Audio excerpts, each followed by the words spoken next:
नसरुद्दीन खोजा के मुल्क का बादशाह खोजा की खिल्ली उड़ाने का कोई मौका हाथ से नहीं जाने देता था। ठीक यही हाल स्वयं खोजा का भी था। उसे जब भी मौका मिलता बादशाह की खिल्ली उड़ाने का वैसे कभी खराब नहीं जाने देता था। खोजा को ऐसे मौके बहुत ज़्यादा मिलते थे क्योंकि जो बादशाह था वह अक्सर ही किसी की फरियाद सुनते समय ऐसे नतीजे पर पहुंचता था जिसे सुनकर पूरे दरबार का मन होता कि सब खिलखिला कर हंसे।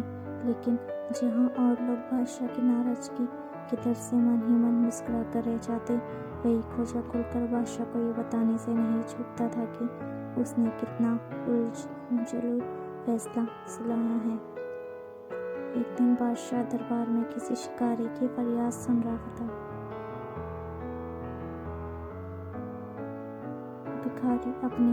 शिकारी अपने किसी कारनामे को बड़ा चढ़ाकर पेश कर रहा था।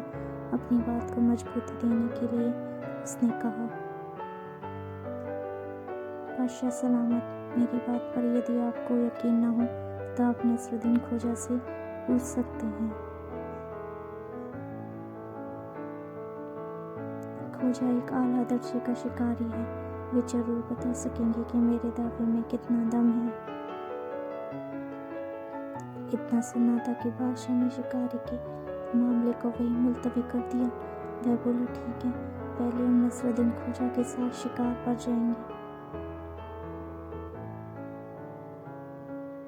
हम देखना चाहते हैं कि खोजा आले दर्जे का शिकारी है भी या नहीं, और यह भी कि तुम्हारी इस बात में कितनी सच्चाई है। उसके बाद ही हम तुम्हारे दावों पर यकीन करेंगे। इस फैसले के बाद बादशाह ने तुरंत ही शिकार पर जाने का ऐलान कर दिया और खोजा से कहा कि वह भी उसके साथ शिकार पर चले। दोनों अपने कुछ वजीर और नौकरों के साथ शिकार करने चल पड़े।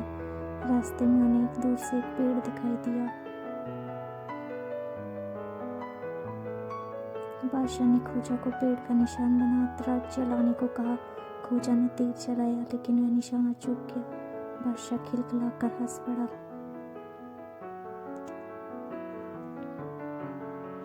खोजा बोले, हंसने की बात नहीं है, जहाँ बनाया तो मैं आपकी तीरंदाजी की नकल कर रहा था।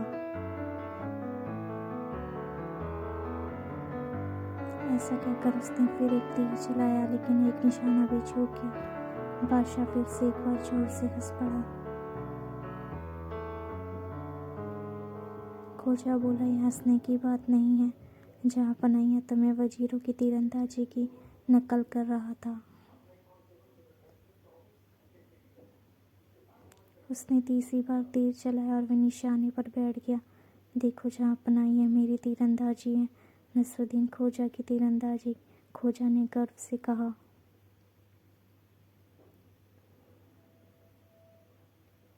दोस्तों, कहानी अच्छी लगी तो चैनल को लाइक और सब्सक्राइब कीजिएगा। Thank you.